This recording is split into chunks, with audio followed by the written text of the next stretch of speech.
And I had my time of being angry and upset, and I still have moments of great sadness. But I know better than to stay in that space of consciousness, right? Because where I dwell in consciousness is where I truly dwell. That's my come from. That's where I'm creating from. So I need to be conscious of my consciousness. Now I have somebody on the caller line. Hi, who's this? Hello, caller, are you there?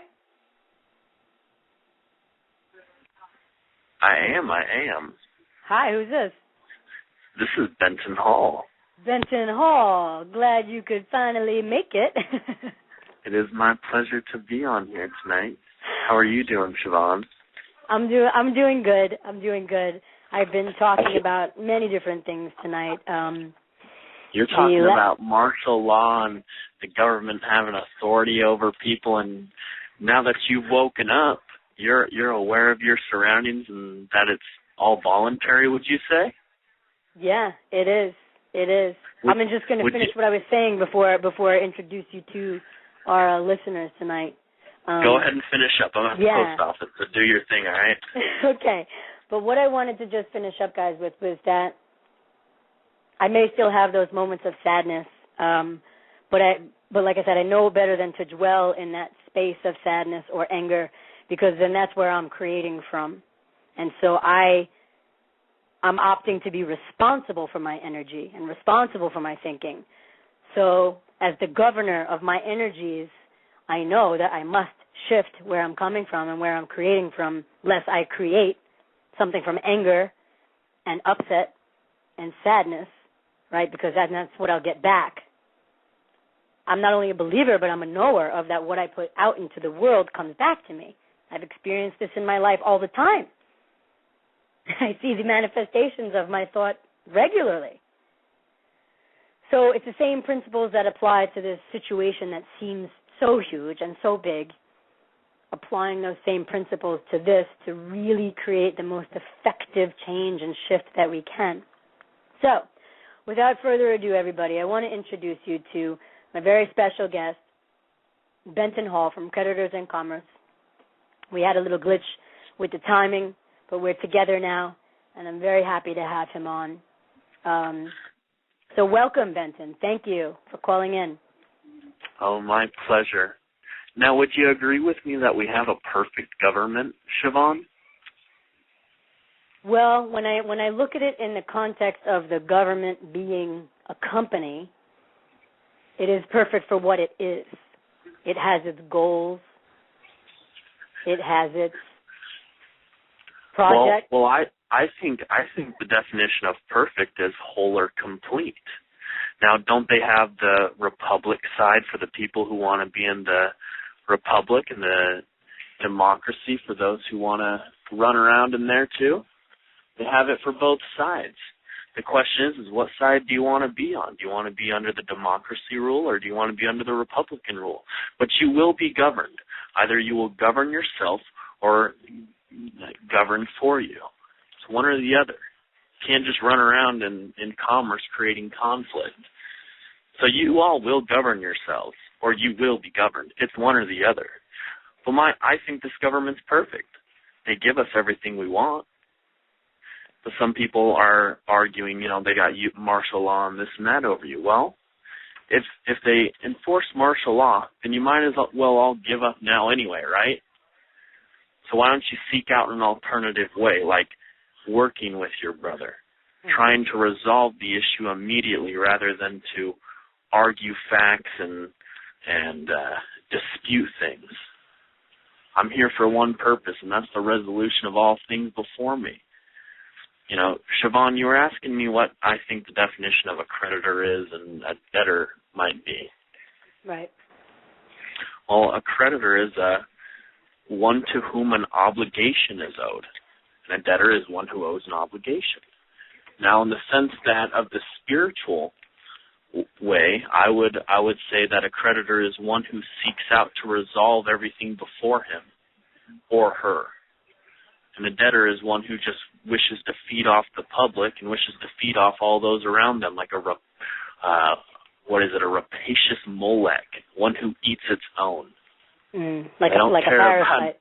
Right, exactly.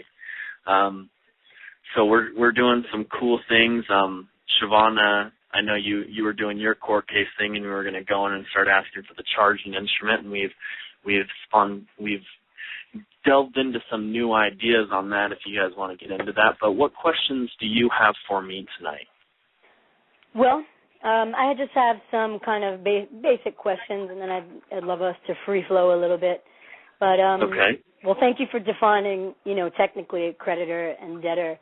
Tell me, in your view, how is it relevant to people? I don't think most people even know that they've been playing the role of debtor, and I don't know that most people know that they can switch their role and be the creditor of their life and the creditor in the situation. So how do those roles apply to people? Like, how are people debtors? You all have more personalities than Sybil could ever dream of. I've got Benton Hall license. I've got Benton Hall credit card. I've got Benton Hall notary. I've got Benton Hall that has maybe a utility bill in his house. I've got Benton Hall that has phone bills in his name, maybe. The question is do I want to assume his identity in a matter? Only identify is defined as what is it? Only you can identify yourself. When somebody says identify yourself, well, what are you going to identify as? Now, you can either say, well, I'm Benton Hall. I'm Benton Hall the notary. I'm Benton Hall the credit card. Or I'm the paramount security interest holder for Benton Hall, and what is it I can help you with exactly? The question is what identity do you want to assume? Now, it's kind of like if somebody came up to you and said, are you Walmart?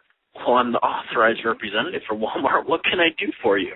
Well, I just need to know if you're Walmart or not. And I'd like for you to show cause how I could be a dead corporate entity and what is it I can exactly help you with regarding Walmart. I'm here to help you.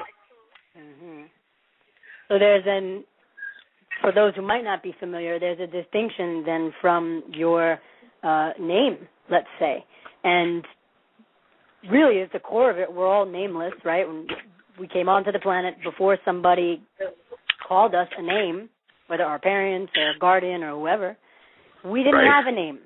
We didn't have a name, so it's impossible for us to be a name. Like, I can't be a set of words and sounds. I was biologically asked one time, I can't be, Oh, it was funny. I was asked one time when I had one of my police encounters with a helicopter and a few cop cars, and I delved into that story on one of our Monday nights. They asked me, where do you live? And I turned to them and I said, don't I live in the confines of my own skin? And the police officer kind of freaked out a little bit. He goes, no, that's impossible. You can't live in your skin. That doesn't make any sense. And he goes on this 30-second tangent. After about 30 seconds of him kind of talking to himself and freaking out, he goes, that makes sense. Wow. It was very interesting. So he got it. Name is just a person or thing by which it is known. They asked me my name, and I said, there was one time when we had a stolen car at our house, and cop goes, what's your name? And I go, well, you can refer to me as Benton. He says, that's probably not even your real name. And I say, and like he goes, real name, like what's real name? What's a fake name, real name? None of it's real. It's just when the judge sometimes asks you, what's your true name? Well, how the frick should I know? What name do you want me to give? Hey, you know what? You can refer to submit for my consideration. You may refer to me as Mr. Hall or Benton, and I'm here to do this, this, and this, whatever you're there for. All right. So there's that clear distinction, folks, for the listeners, that you're not your name. I know we've been trained to believe we are from little, like when we were in the classroom. They would call the name that's associated with you. And you'd probably, raise your hand and say, here, and, identifying yourself as the name. We've been trained this way. So sometimes it's a little bit of a leap to come to terms with that. Well, hey, I'm not a name. And it can be freaky because then it's like, well, what am I?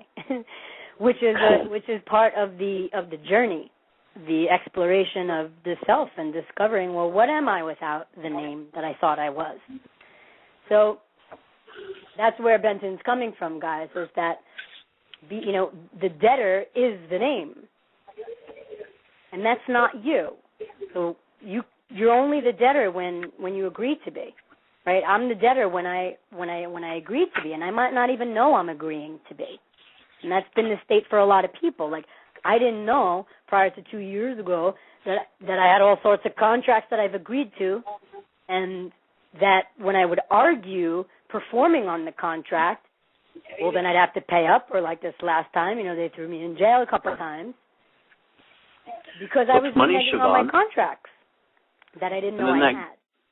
Then that goes into what's money in our contracts dynamic. Well, yes, they are. If they want to get paid, well, why don't you bust out your ink pen and pay them, girl? If they accept it, then it's discharged, and under UCC code 3-603. If they don't accept it, it's a denial of tender of payment, so it's paid anyway. It's a very interesting one when you're dealing with some of these simple tickets. Mm-hmm. Traffic tickets and things, but you all have to be aware you're under contract, like Siobhan was saying. You have previous contracts set into play, like your license. You could pay it off with private offset or your signature, but what's going to happen to your driver's license, your permission to drive a car or a state vehicle? It can create a little bit of flack for you. Right.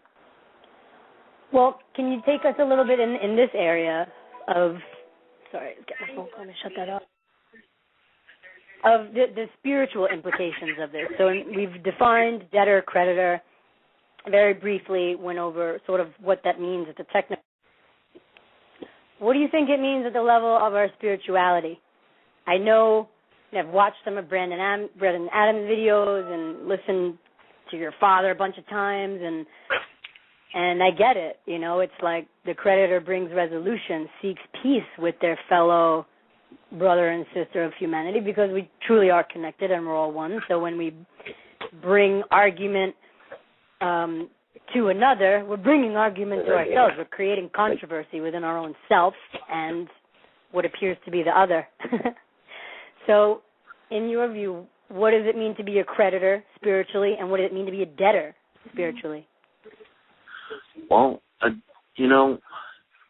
debtor spiritually isn't seeking out resolution for anything. They're only there to create a conflict or create harm with their brother. They're not resolving any of their situations they may have, like credit card debts or mortgage debts. Now, a creditor, if they've got a mortgage debt on their name, it doesn't mean that they're a debtor. They've merely got the obligation to pay it, but the bank has the obligation to keep their credit line going. So it's kind of an interesting one. Is there really the difference? That's all interpretation. How you interpret what a creditor is and what a debtor is, because I can see them being one and the same. There's obligations on both sides to each other in every contractual relationship, in every situation you have. So would the difference then be just very basic, that one seeks to bring peace, settlement, resolution, and the other seeks to argue, create conflict, and basically drag out resolution, like not find resolution?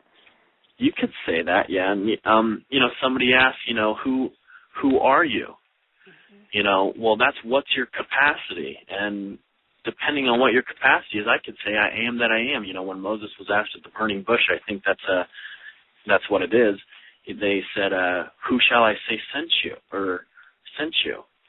Well, I am that I am. And you can tell them this person sent you. I can't remember the exact storyline of it. Well, and what does that mean to you? I mean, I am that I am. To me, it seems pretty basic and core and original, because, again, without labels, without words, we wouldn't be able to identify ourselves with anything. If I make a statement, can I, let me ask you, Siobhan, can you prove you didn't kill President Lincoln? Can I prove that I didn't? Yeah, I just want you to prove it. Can you do it? I wasn't alive at the time. Are you sure? I don't think I was. I conditionally accept your offer on proof of claim. I don't have a birth certificate right here in front of me showing that Siobhan was born in 1816. And I conditionally accept on proof of claim with modern medicine. Oh, I'll write it on a piece of paper, and that'll be your birth certificate. It's issued by me. And on proof of claim that modern medicine doesn't make her look young, Judge. Now what are you going to say? Okay, see, it's a tough one. You can't prove anything. Okay. Proof is only, evidence that's unrefuted. So unless somebody refutes it, it's not proof. Yeah, it's okay. It can get a little interesting. So you don't make statements of any kind. I can't. If I say I'm Benton Hall, then I have to prove it, and I can't prove I'm a name. I can show a picture ID, and I can get the other party to agree that I'm that name. But if they're not going to agree to it, how the hell am I supposed to prove it? So you can't prove you didn't kill President Lincoln. You can't prove you are Siobhan. Mm-hmm. So what are you supposed to do? That's where conditional acceptance comes in. I conditionally accept whatever they're saying on proof of claim that I'm not here today is Benton Hall. They may say you're not Benton Hall. Prove it. Prove I'm not. Now I'm going to put the burden of proof on my other party, and they're going to have a whole hell of a problem with that. So that's where conditional acceptance comes in. Well, I've just started applying that. I did a little bit in my affidavits. I had a few conditional acceptances there in the negative averment form, but I just sent out my first letter ever of notice of conditional acceptance.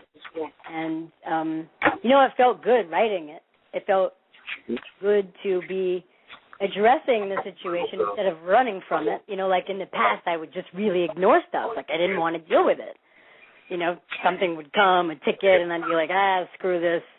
I was in the mentality like, well, it's BS anyway, and, arguing, that mentality of arguing. And now it feels different to be approaching the situation from not arguing, but conditionally accepting their offers, to forfeit $12,000 in bail, upon proof of claim of, 8 things that I have them in default over already. So, well, hold on. If they were trying to bond you out, or if you needed to get bonded out, this has gotten a couple of our people. Judge, is my word not my bond? Have I not shown up to every court hearing that's been required for the defendant? And I'm giving you my word that I'll be showing up for every future hearing regarding this matter until said matter is resolved. My word is my bond, and if I say I'm going to be here, I'll be here. But go on, Siobhan. Okay. No, yeah, I was just saying that it feels good to be coming from a different space and not running, not hiding from the issues with the court, and tickets and things like that, but to just really turn around and face it and deal with it in a way trying to seek resolution. So I just want what you guys teach. I know you know this already, but it's really been amazing. Like for myself, and I've grown just from watching and learning from a lot of the material you guys put out and trying things. So that was so that's really pretty much where I wanted to go with that. When I asked you spiritually, what is a debtor and what is a creditor, it's really just like coming from two different mindsets, two different heart sets. We were talking earlier in the show, I was talking about the mind and the heart, and I was citing some research from the Heart Math Institute, which has discovered just some fabulous, amazing information about our heart and how its energy field, it's like 5,000 times greater in amplitude than the brain's electromagnetic energy field, and how the heart has about 40,000 neurons of its own and is nicknamed like the little brain. So I feel the difference between creditor-debtor is basically, coming from a more maybe heart-centered space than just intellectual mind, because the heart without the mind, if we're not engaging the heart's intelligence and we're all mind, that can get us into trouble sometimes. Certainly got me into trouble in my life. the more I engage my heart consciousness with my mind, the less argumentative I want to be, the more I want to be resolving. So I think a creditor is also one, like a real creditor, who lives that way, is one who does sort of engage their heart more. What do you think about that? I'd have to 100% agree. Everything is the come from is everything. Where your heart is in a situation. Are you there trying to hurt somebody? Are you there trying to resolve it right there and then? Are you trying to help your brother? Sometimes, some people don't agree you should charge your brother. Well, sometimes your brother may need to get charged to learn a lesson. Right. If a police officer damages my party, now I'm not into leaning people up, but I surely will give him notice that I do have that capacity and I do have the knowledge to do it.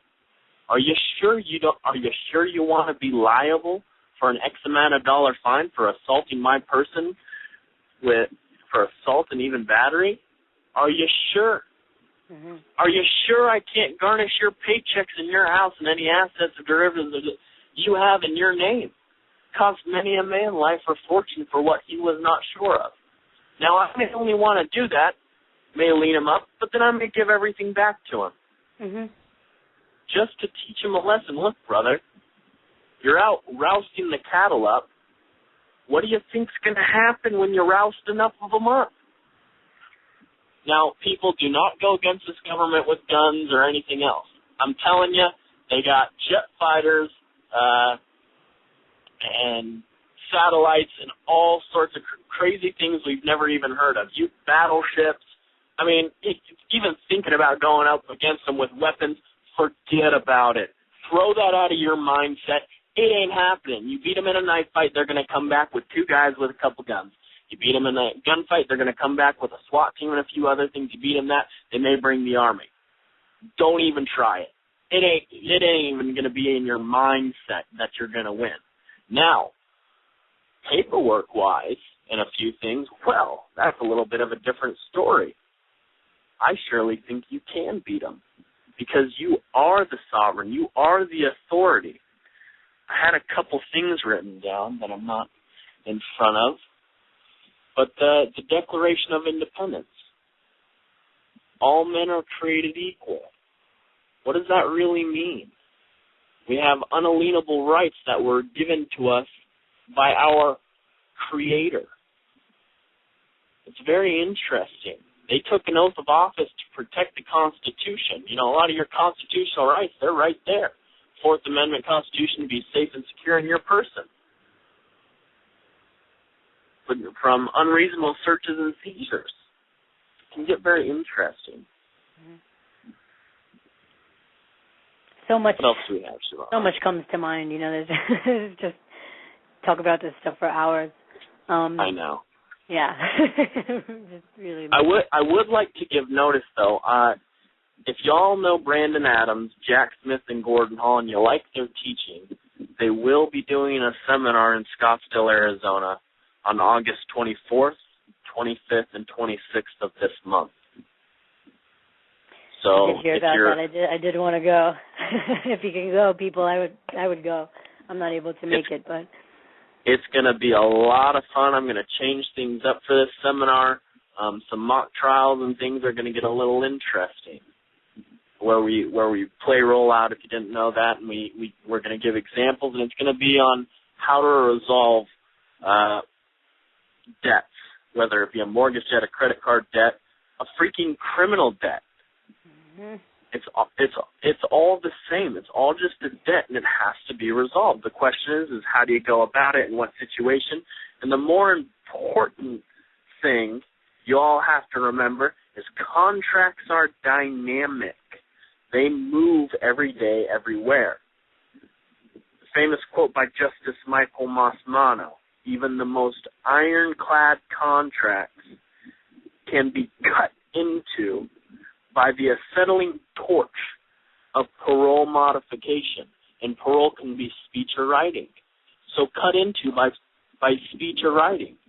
The most ironclad contracts, I don't care what kind of contract you have on my person or you have on somebody else, it can be moved.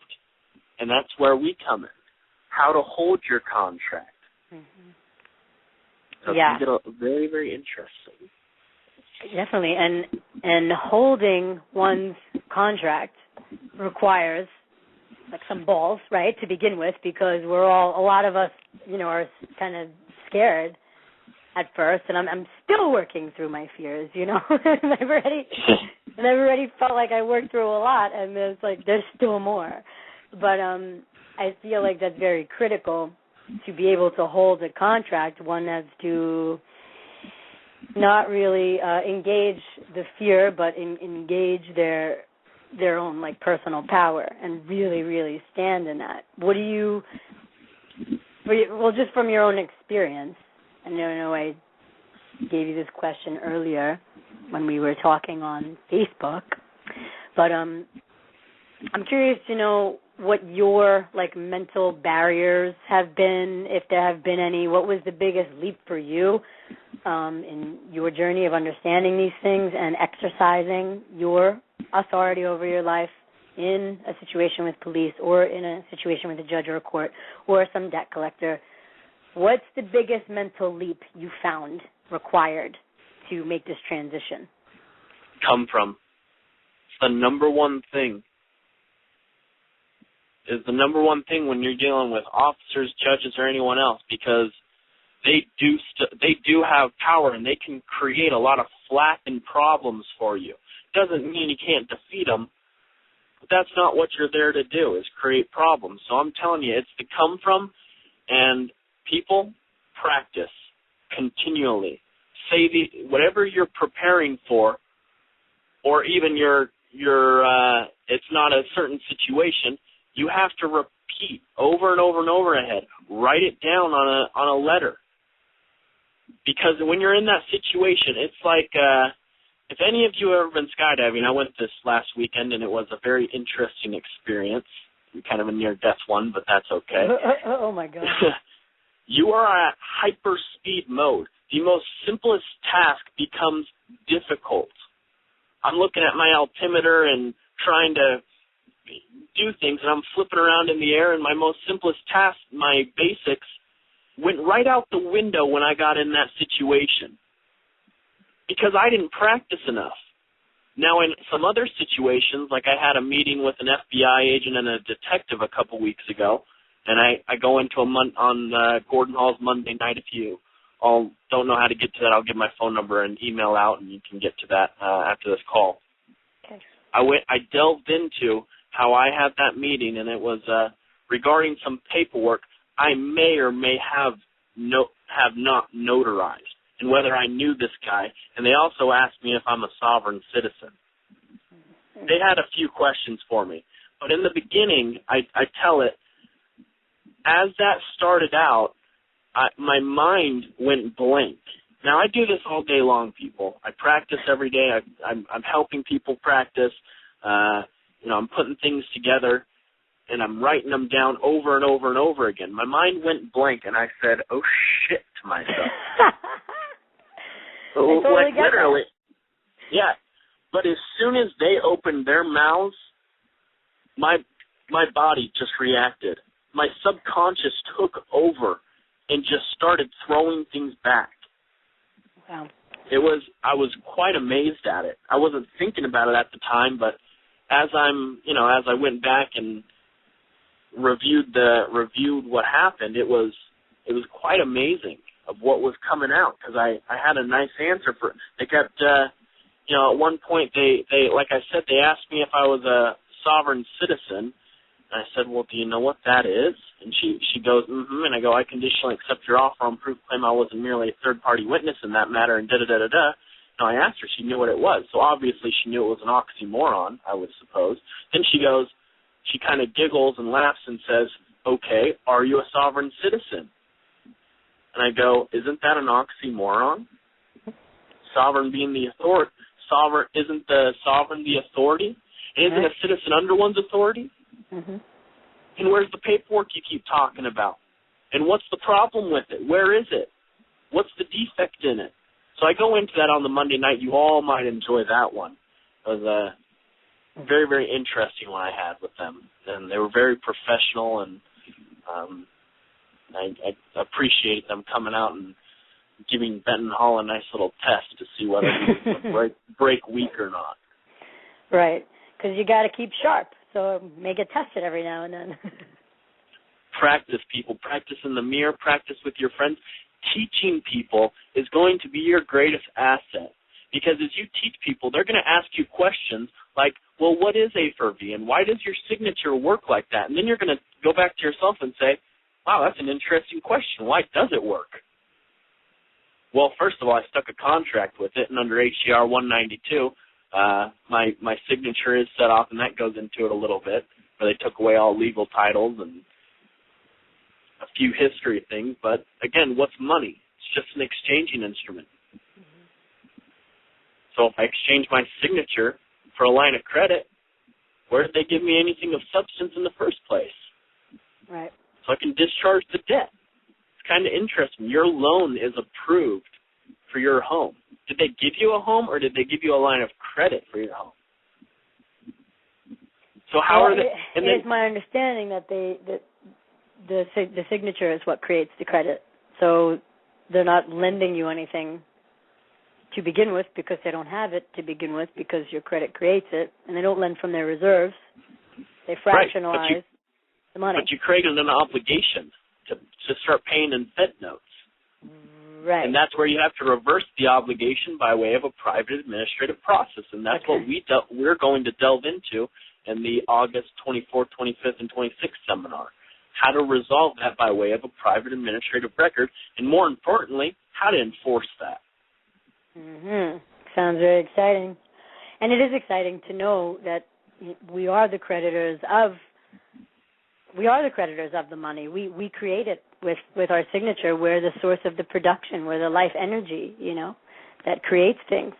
So it's exciting to know that we can assume that sort of birthright and be that, instead of always feeling under this mountain of debt that one can never get out of. That's not true, because there is no money. So we can just, like you say, set off and settle the debt.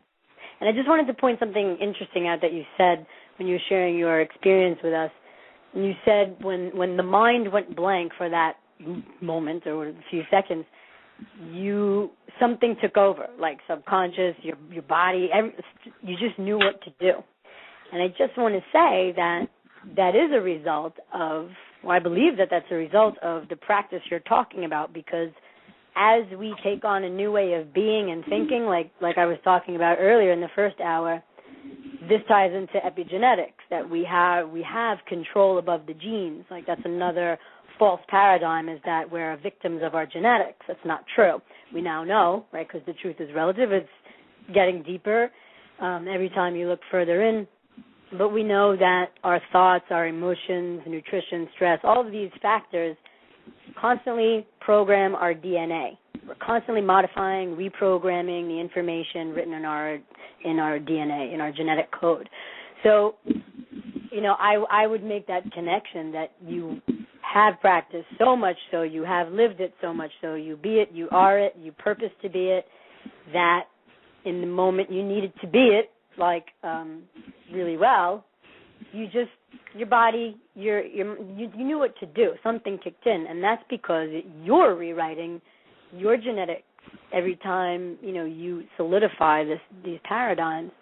So it goes that deep, guys. It sinks into our energy. It sinks into our cells, and so the come from is really important. If we're telling ourselves disempowering stories about ourselves and about others, well, that sinks into our DNA too, and that's the story we're telling ourselves, and that's the instructions we're giving the body, and then that's, the results we're going to see. So the come from is very important. I agree with you on that. Anything you could say about that? And do you feel like it's just such a part of you now because you purpose to be it and live it? Yeah, it's something I'm genuinely passionate about people. I love this government, and I love this game they have placed before us. This is the greatest game in the world, on the planet, in the universe. You ain't on this planet for very long, so you might as well play the game and learn the rules, because there are rules. And if you don't want to play by the rules, well, that's kind of a throw up in the air, you know. What's going to happen is going to happen. If you don't want to play by their rules and you don't want to abide by any rules, well, then you got to get tested game. But it's the come from and practice and everything. And people, a lot of people say I've been programmed, I can't get it. I'm just not getting it. Well, that's interpretation. How much time have you really, really spent towards it, and do you really want to learn it, or are you just kind of sloughing it off? Brandon would be a great person to study under for people who are just delving into this. He is very into the spiritual end of this. If you want to learn how to execute something, come to Gordon Hall. If you want to learn the judicial side of things, go to Jack. That guy is freaking bright. He's been in this game for a very, very, very, very long time, and he's an engineer. And I'm telling y'all, you're going to have to listen to him a few times before you understand his language, because he is an interesting character. But that when those three guys get together, it's like magic in the air. Yeah. Because they're our three branches of government. We got Jack, the judicial side, Gordon, the executive side, and Brandon, the legislative side. Brandon has put some beautiful documents together, some of the best documents I've ever seen. That guy is just way out there with them. And I tell people, these documents are baked with love. Just like cooking, any mom will know that she puts love into her cooking. And you can taste the difference between a home meal and a restaurant meal. You can't beat home cooking. That's my opinion on things. You have to bake these documents. You have to bake your spirit with love. I like that.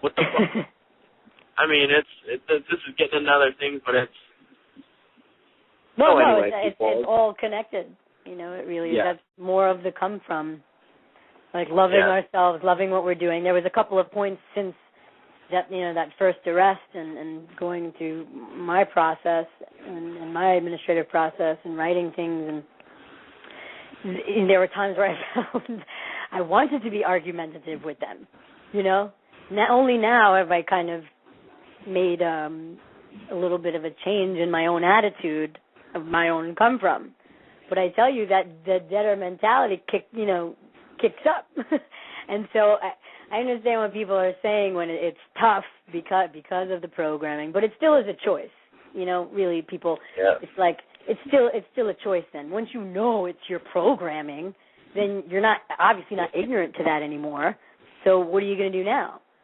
Are you going to still be a victim to the programming, or snap out of it and start deciding what you want to do? And so that's it took me a little bit to get there. But I laugh now because there were times I wanted to argue with them. But this just gets me into trouble. So it really doesn't pay. It's really great to see the success that people are having. It's very inspirational because it's very real. It's just, I feel it's part of our evolution as a species. People are waking up, not only to the things happening in the world, but waking up to really themselves and what's going on with them. And I think this whole game of commerce has huge spiritual implications because everything's like a mirror of us, right? I know Brandon says this, that if there's dysfunction on the outside, that's a result of the dysfunction on the inside. So looking at our dysfunction, not looking to be, bad, you're bad because you're a dysfunction. It's not about judging ourselves, just get it that, we have dysfunctions and let's move beyond them and let's break up those, paradigms that don't serve us anymore. So I have 3 minutes left of the show. I would like you, Benton, to share with people where they can learn about some of what you've been talking about, some of the seminars or audios or videos of Brandon and Jack Smith and Gordon Hall, where can people find that stuff? Well, to make it simpler, why don't you all get in contact with me? You can call me at phone number 480-319-1552 or contact me at email, Benton, B-E-N-T-O-N, period, private, P-R-I-V-A-T-E, at gmail.com. And we'll give you all, I'll try, I'm fairly good at returning phone calls and returning emails. Questions, I'm open to them as well. And you can go on to TalkShoe.com and you can listen to Gordon Hall's previous Monday nights. And you go to TalkShoe.com, you type in 91191 or Gordon Hall lowercase, and you hit Contracts in Motion, and then you have all of our previous Monday nights. Go into those, and 2 weeks ago is when I delved into when I had my FBI meeting. Again, you can contact me at phone number 480-319-1552 or email Benton, period, private, at gmail.com. If you want to sign up for the seminar, you want to get some info, if you need a few examples of documents, how to put something together, we give it all out for free. So don't be afraid to ask. Sometimes I can be remiss, so if you don't hear from me, give me a call, shoot me another email. Okay. I do run and guns, so well, thank you for making yourself so available. That's really great. This is a journey where support is definitely needed. It really helps to have people to talk to or bounce something off of or ask a question. I certainly felt lucky when I found people that ended up assisting me, and still do, just through their own experiences. So it's wonderful to have that. Thank you for making yourself accessible like that. And thank you for being with me tonight on the show. I would love to do it again where we have a full, hour and a half, because we got screwed up with the time and we actually got cut short. We only had maybe 40 minutes together. So would you like to do this again sometime? Of course I would, Siobhan. It would be my pleasure. I love giving people some good examples of how perfect this government really is, because they'll give you everything you want. Trust me, people. I've seen it. Well, we need you because we need more inspiration like that, because things seem scary sometimes. But there are other views, other ways we can look at this. So I got a couple seconds left. Thank you, everybody, for joining me. I love you guys. You're amazing and powerful, and I can't wait to be with you again next time. Good night.